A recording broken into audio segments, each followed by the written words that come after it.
सबसे पहले मैं गांव में रहती थी तो देखती थी जो सब पेंटिंग करते थे, मधुबनी पेंटिंग।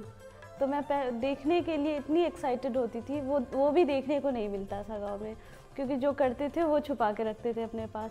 तो मैं सुमंता होटल आई, यहाँ पे एक मधुबनी पेंटिंग का शॉप था। तो मैं गई वहाँ पे और फिर मैं बोली जो मैं देखना चाहती हूँ मधुबनी पेंटिंग। उन्होंने मुझे बहुत सारी पेंटिंग्स दिखाई मधुबनी की। तो एक बार इतनी सारी 100 या 200 पेंटिंग देख के मैं इतनी ज़्यादा खुश हुई कि मेरे मन में ये आया जो मैं भी ये बना सकती हूँ, बिना सीखे बना सकती हूँ। तो मैं वहाँ से देखी, जो भी मेरे दिमाग में आया वो घर आके मैं कॉपी की।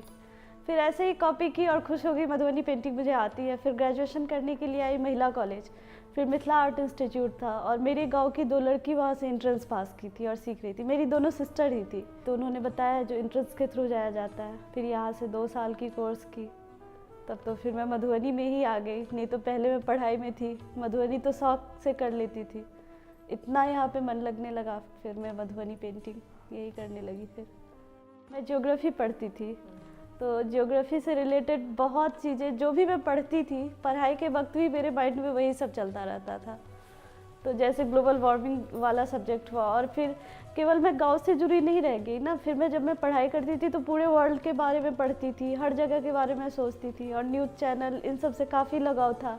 पापा रात को रोज़ BBC रेडियो पे सुनते थे तो उनके साथ बैठ के वो भी सुनती ही थी। तो जो भी होता था तो फिर उसका इफ़ेक्ट तो पड़ना ही था, तो पेंटिंग पे उसका इफ़ेक्ट आ गया। मैं वहाँ पे सीखी, एनाटॉमी अच्छे से सीखी, और जो हमारे ट्रेडिशन की छोटी छोटी चीज़ों पे मैंने काफ़ी टाइम स्पेंड किया, उन सब चीज़ों को एकदम बारीकी से सीखी। और फिर वो चीज़ें आती थी, तब फिर ये वाली थॉट मेरी आ गई बाहर वाली, फिर उन्हीं चीज़ों को मैंने इन थॉट से जोड़ दिया।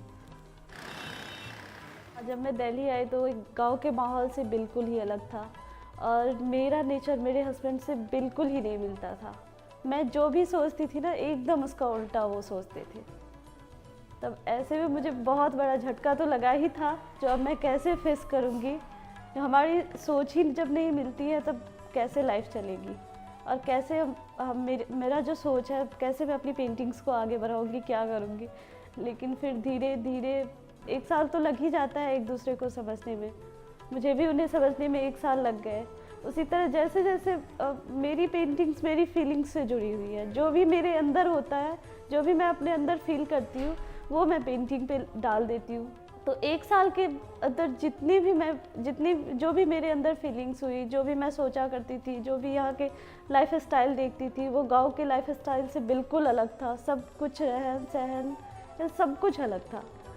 तो उन सब का इफेक्ट मेरी पेंटिंग में आया। और जब भी टेंशन होती थी, ये नहीं था कि मेरी पेंटिंग टेंशन से दूर रही, वो टेंशन का भी इफेक्ट इसमें आ जाता था। पेंटिंग जैसे उलझ जाती थी, जैसे जैसे लगता था कि अभी मेरी लाइफ उलझ रही है, वो पेंटिंग में ड्रॉ करती थी तो लगता था ये भी उलझ रही है।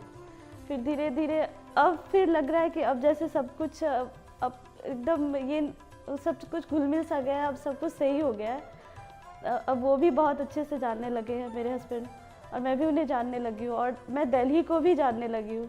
यहाँ की हर गली अब जहाँ पे रहती हूँ, हर कुछ से एक लगाव सा हो गया है। तो मेरी पेंटिंग भी अब उसी टाइप से बनने लगी, अब सरल हो रही है धीरे धीरे।